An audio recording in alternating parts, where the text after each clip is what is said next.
Hey everybody!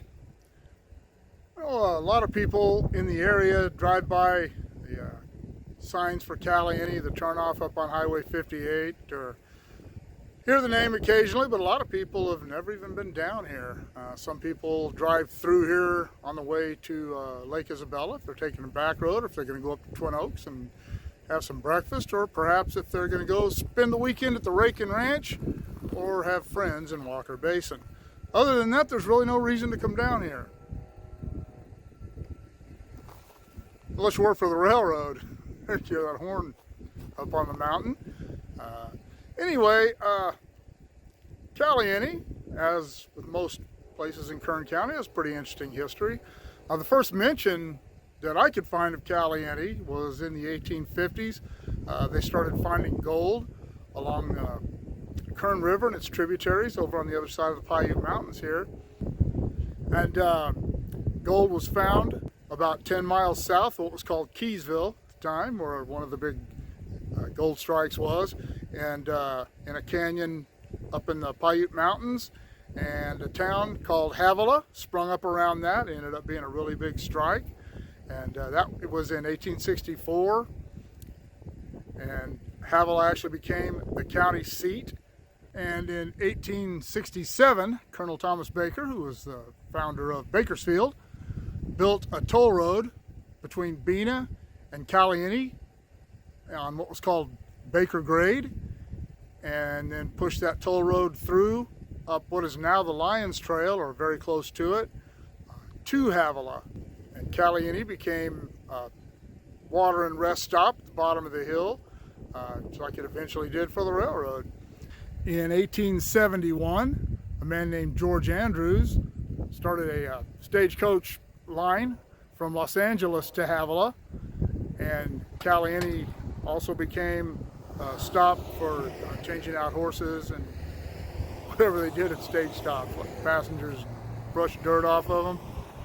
No mention of any facilities here, such as a restaurant or anything, but it was a stop. Another industry that began working in this area in the 1870s was cattle ranching. I don't know, there might have been sheep ranching too, no mention of it, but you never know. But ranching continues to be an interest in this area today. In April of 1875, the Southern Pacific Railroad arrived here and established a railhead while they finished construction up the mountain to Tehachapi. And now the direct rail connection to Bakersfield and all the way up to Stockton and Sacramento. Actually, ranchers could ship their stock, which they did until the 1960s out of here. Material for the railroad and the mines, they were starting to find ore in open mines in the Caliente Creek Canyon. And the material for all those mines and the railroad was stacking up here at Caliente. And there was a lot of money and gold being hauled in and out of here. And with all that money changing hands, the arrival of the railroad, land speculation became a thing. And a lot of land was bought and sold here, traded hands. A lot of money was passed around, and a lot of money, I'm sure, was made. And when it was all said and done, probably a lot of money lost. But at one time, Caliente did boast 2 hotels, 2 saloons. They had their own post office. The depot, of course, there was a bank, stage line that continued to go up into the Havilah area and the mines, because the rails didn't serve that. There was a dance hall, a church, a library, and a few other things I'm sure that I don't know about. And for a time, both Southern Pacific and Santa Fe used Caliente to cut in helpers here. There were both crews and locomotives headquartered here.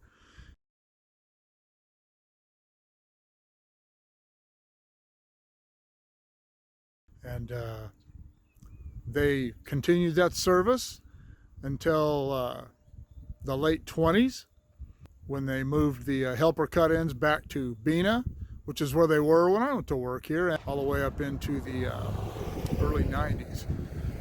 And there was also a Y that they used to turn locomotives.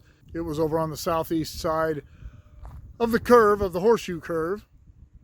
And around that same time in the 20s, cars began making their appearance in these areas, headed up into the mines, and didn't see anything about any trucks, but I'm sure they were coming up here too. And they built a garage here to work on the cars, and that garage, I was told, closed either in the late 50s or the early 60s, but the building was still here until the late 1980s. I went over there and scrounged around in it one time and didn't find anything interesting, but anyway.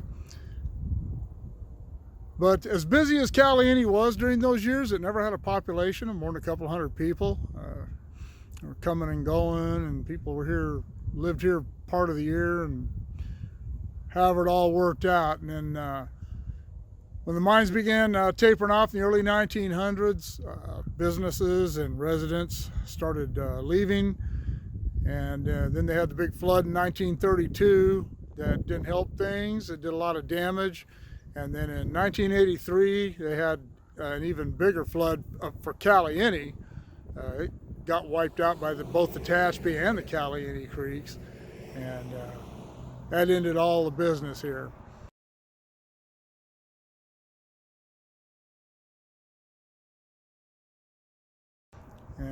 And today, Caliente does have a post office, still a working post office, and the population of Caliente is now counted as residents who actually live up in Caliente Creek Canyon, not just here in Caliente, but still just a couple hundred people. But anyhow, there's a run up to what we're going to be showing here, and let's cruise around Caliente and surrounding area and see what we can see.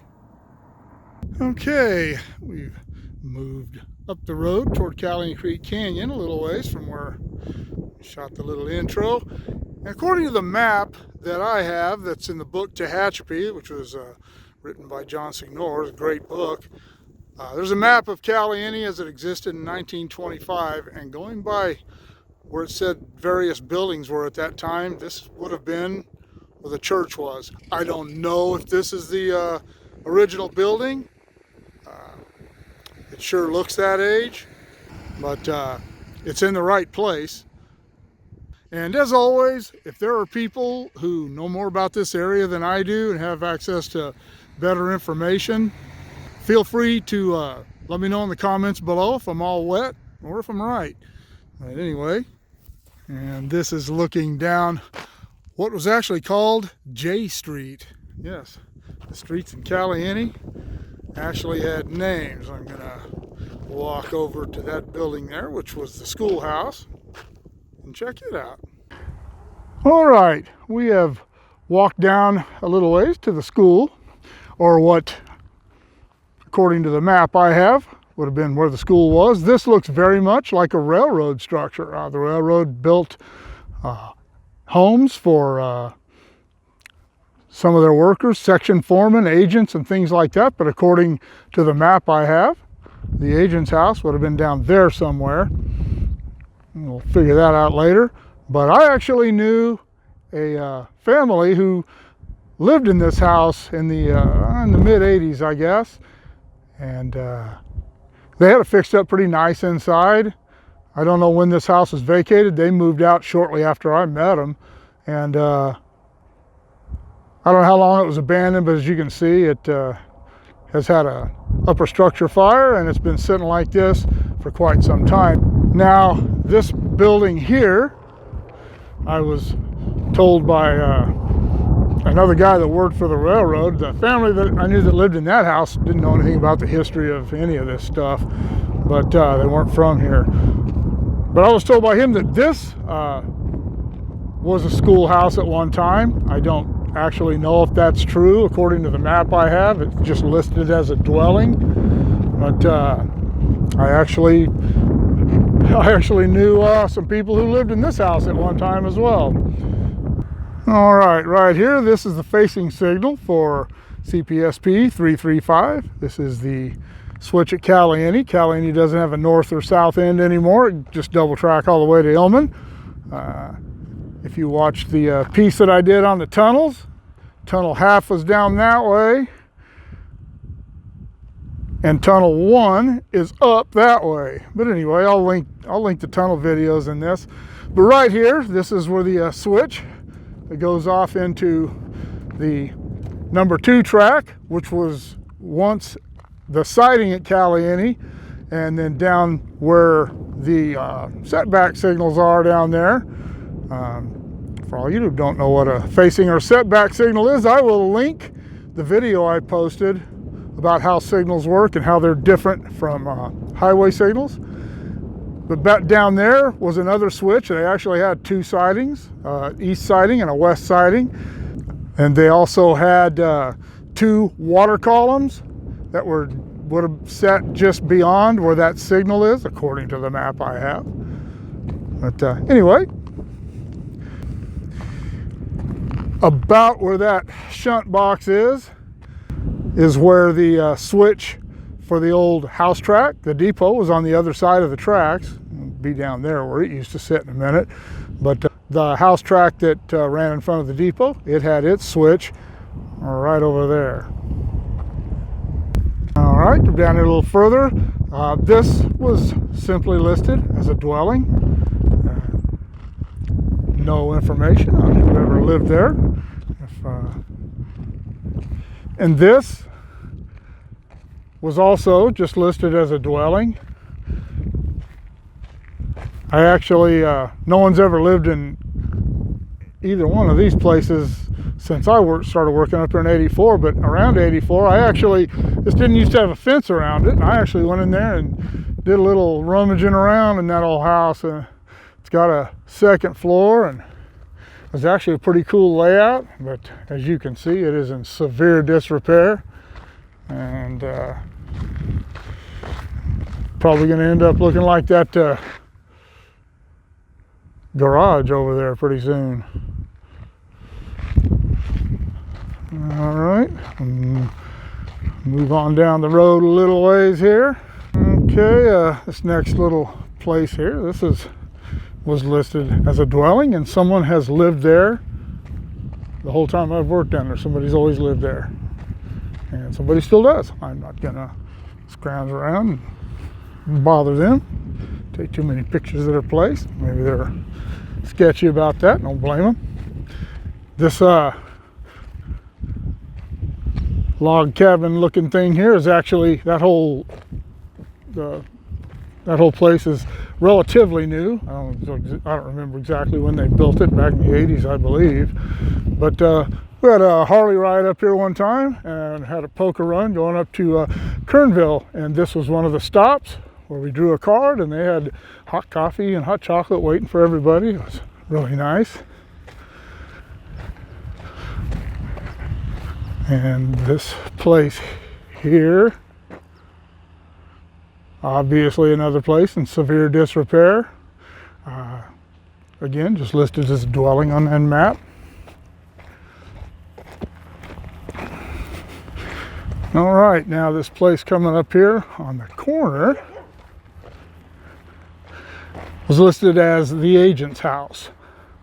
The agent was a guy who worked out of the depot. He was responsible for all the freight and everything. It's got the look of a railroad structure. It's got that peaked roof on it. And hear all these dogs. I'm waking everybody up. But anyway, that's probably the original structure. It's probably been remodeled. Looks pretty nice. But anyway, that would have been the agent's house. Moving on, see if we can avoid these dogs. Now, all the rest of these homes down here are all mobile homes. Obviously not structures original to the settlement. And so Caliente still has a few people who live here and up in the canyon. And that little metal building there and the fiberglass hut next to it is where we have had generators. I don't know if they're still in service or not. If we lost the power, we'd come down here and turn those generators on, feed our equipment, make sure the batteries didn't go dead. Right about here, there was another siding here, but right around here somewhere, they had a 50,000 gallon wooden water tank, and the water columns were right in this area. This is what was once the east siding. It's listed as east and west sidings in the book. If they're using compass directions, this would be the east siding and that would have been the west siding. If they're using railroad directions, this would have been the westbound siding and that would have been the eastbound siding. Don't know which is which. Down there, further around where that curve is, you can see that track equipment parked down there in the turnout. Down there was a 65,000 gallon steel water tank, and there were two more water columns down there. The book Tehachapi has a really cool picture of a steam engine pulling up to the water plugs. I'll post that in here.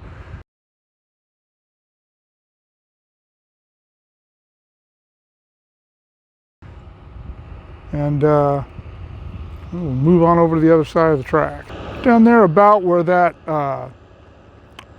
it's a regulator, about where he's working right there, right across from that, there's some old cement foundations, and according to the material I have, there was a boiler house there and a 470,000 gallon water tank. And I figured I'd go ahead and walk over here and shoot this. This is the pad for the tank. The information I had said this was a 470,000 gallon tank. I don't know how tall it was. I've never really even seen any pictures of it, but that'd be a big ass tank. This pad's 45 feet wide. But anyway, however big it was a good sized tank. And it fed the boiler house, which was right here. That's what these little foundations here are for. I'm not sure exactly what the boiler house was used for. I don't know if it was used to provide steam to power things. I really don't know. There's no information about it. Anyway, I just wanted to get a shot of this boiler facility. Okay, over here is where the depot sat. It was the same type of depot they had in Tehachapi. Not even sure of the exact dimensions, that's not my thing, but it had the same type of building and same type of platform. There were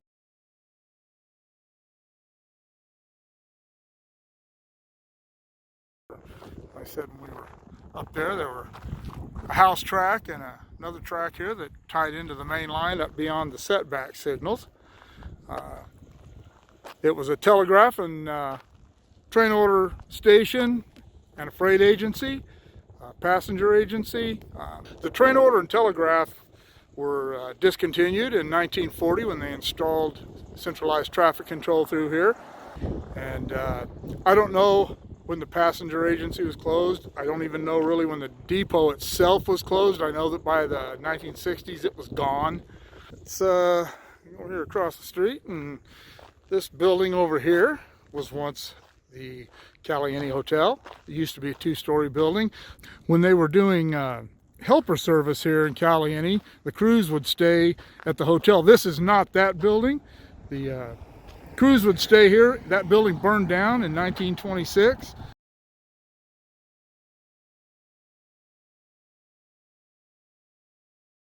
And the helper crews stayed in tents until they rebuilt the hotel in this building. This used to be two-story. Just spoke to the young lady who lives there now, and they're in the process of remodeling all that, bringing it up to a nice looking historic building. And let's go over here by the post office. And this is the Caliente post office now, but this was once a store and a bar. The store was on one side, the bar was on the other. And they had a meat counter and the whole 9 yards. I don't know exactly when this became specifically the post office, but that is what it is now. All right, move on down there a little ways. Walked over here in front of the post office, and I was told by a longtime former resident of Caliente that this rock was moved here on a truck with a crane many years ago. I've driven by this 100 times. I've never needed to come to the post office, so I've never walked over and even noticed that it was an old mortar and pestle rock that the Indians used for grinding their grains. Incredible. The things you learn shooting YouTube videos. This is where the garage stood that I talked about. It was a big old 2-story tin building, really cool looking thing, and this is the floor and foundation for it. Pit right there, it's been covered up with railroad ties, and a little side foundation there. But anyway, this is where the garage was. And back there on the corner of the horseshoe curve, there used to be a Y there.